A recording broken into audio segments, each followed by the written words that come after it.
Hi friends, ഞാൻ ഇന്നിവിടെ ഒരു ബീട്രൂട്ട് പച്ചടിയാണ് തയ്യാറാക്കാൻ പോകുന്നത്. ഇതുപോലെ 3 ബീട്രൂട്ട് എടുത്തിട്ട് ഞാൻ ഇതുപോലെ തീരെ ചെറുതായിട്ട് കട്ട് ചെയ്തെടുത്തിട്ടുണ്ട്.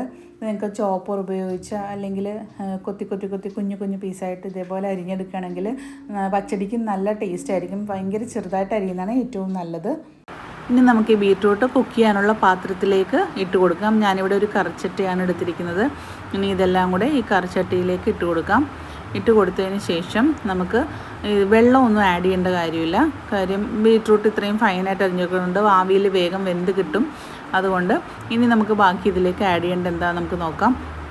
ഞാൻ ഒരു അത്യാവശ്യം വലിപ്പമുള്ളൊരു ചെറിയ ഉള്ളി ഒരെണ്ണം എടുത്ത് നേരിയതായിട്ട് കട്ട് ചെയ്ത് ഒരു 3 പച്ചമുളകും വട്ടത്തിൽ അരിഞ്ഞിട്ട് ഇതിനോടൊപ്പം ചേർത്ത് കൊടുത്തിട്ടുണ്ട്.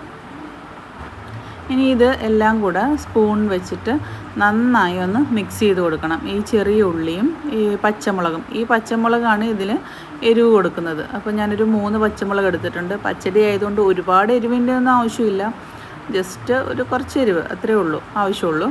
അപ്പോൾ 3 പച്ചമുളകാണ് ഞാനിതിലേക്ക് എടുത്തത്.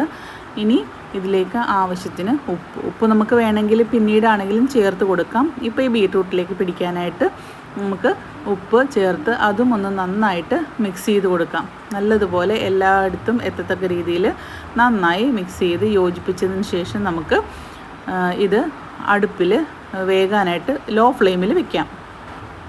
ഇനി നമുക്കൊരു ജാറെടുത്തിട്ട് ഒരു പിടിയും കുറച്ചും കൂടെ തേങ്ങ ചിരകിയത് എടുത്ത് ജാറിലേക്കിടാം.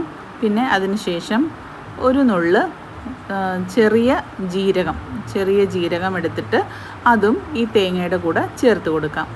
ഇനി ഒരു 2 അല്ലി വെളുത്തുള്ളി, ചിലർ വെളുത്തുള്ളി ചേർക്കാറില്ല, പക്ഷെ ഞാനിവിടെ വെളുത്തുള്ളി ചേർക്കുന്നുണ്ട്.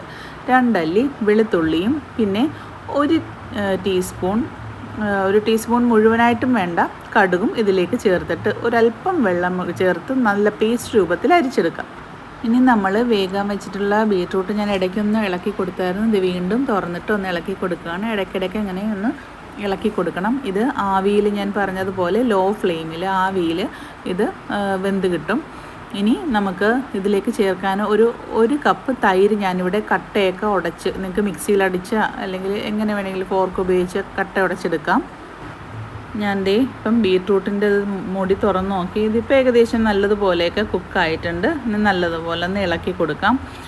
എന്താ ഇതിപ്പോൾ അടിയിൽ നമ്മൾ വെള്ളമൊന്നും ഇതിലേക്ക് ആഡ് ചെയ്തില്ലായിരുന്നു, ഇതിൽ നിന്ന് തന്നെ വെള്ളം വന്നതാണ്, കണ്ടോ. ഇപ്പം നല്ലതുപോലെയൊക്കെ ഏകദേശം ആയിട്ടുണ്ട്. ഈ സമയത്ത് നമുക്ക് അരച്ച് വെച്ചിട്ടുള്ള ഒരു അരപ്പ് ഇതിലേക്ക് ചേർത്ത് കൊടുക്കാം. ഈ അരപ്പെല്ലാം ഈ തിളച്ചുകൊണ്ടിരിക്കുന്ന ബീട്രൂട്ടിലേക്ക് ചേർത്തതിന് ശേഷം നന്നായിട്ട് ആ സ്പൂൺ കൊണ്ട് മിക്സ് ചെയ്ത് എല്ലാ ഭാഗത്തേക്കും യോജിപ്പിച്ചെടുക്കാം. നന്നായിട്ട് മിക്സ് ചെയ്ത് ബീട്രൂട്ടും ഈ ഗ്രേവിയും കൂടെ നല്ലതുപോലെ മിക്സ് ചെയ്തെടുക്കണം. ഇതുപോലെ മിക്സ് ചെയ്തതിന് ശേഷം നമുക്ക് കുറച്ചൊന്ന് ഈ ഗ്രേവിയുടെയൊക്കെ പച്ചമണം മാറുന്നത് വരെ ഒന്ന് മൂടി വയ്ക്കണം. മൂടി വെച്ചിട്ട് ആ ഗ്രേവി ഒന്ന് പച്ചമണമൊക്കെ മാറി ബീട്രൂട്ടുമായിട്ടൊക്കെ ഒന്ന് പിടിക്കുന്നത് വരെ നമുക്ക് കുറച്ച് നേരം ഒന്ന് വേവിച്ചെടുക്കേണ്ട ആവശ്യമുണ്ട്. അത് കഴിഞ്ഞിട്ടാണ് നമ്മൾ ബാക്കി ഇതിലേക്ക് ചേർക്കേണ്ട കാര്യങ്ങളൊക്കെ ചേർത്തെടുക്കുന്നത്. ഇതുപോലെ നന്നായി യോജിപ്പിക്കണം. നല്ലതുപോലെ ഇളക്കി യോജിപ്പിച്ച ശേഷം ഈ സമയത്ത് വേണമെങ്കിൽ നമുക്ക് ഉപ്പിൻ്റെ ആവശ്യം ഉണ്ടാവും. അപ്പോൾ അതുകൊണ്ട് ഗ്രേവി നമ്മൾ ചേർത്തതല്ലേ അരപ്പ്, അപ്പോൾ ഉപ്പും കൂടെ ഒരല്പം കൂടെ ചേർത്തിട്ട് പിന്നീട് നമുക്ക് വേണമെങ്കിൽ ചേർക്കാനായിട്ട് സമയമുണ്ട്.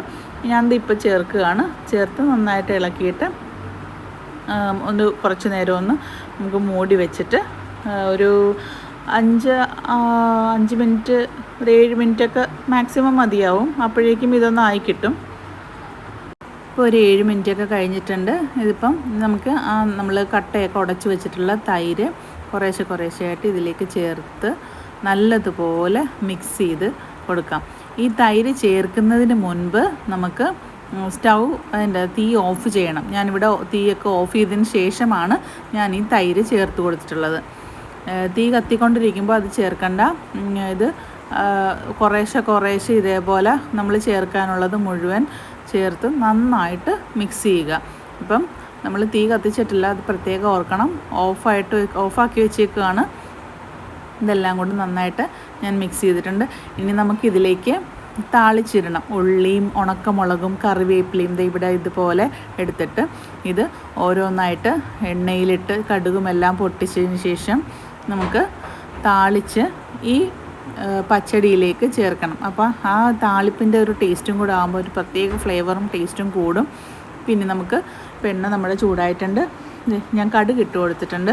കടുകൊന്ന് പൊട്ടി വരുമ്പോഴേക്കും ചെറിയ ഉള്ളി ചെറുതായിട്ട് അരിഞ്ഞു വെച്ചത് ചേർത്ത് കൊടുത്തിട്ടുണ്ട്. ഈ ചെറിയ ഉള്ളിയും ഒന്ന് മൂത്ത് വരുമ്പോഴേക്കും ഞാനിവിടെ ഉണക്കമുളകും ചേർത്തിട്ടുണ്ട്.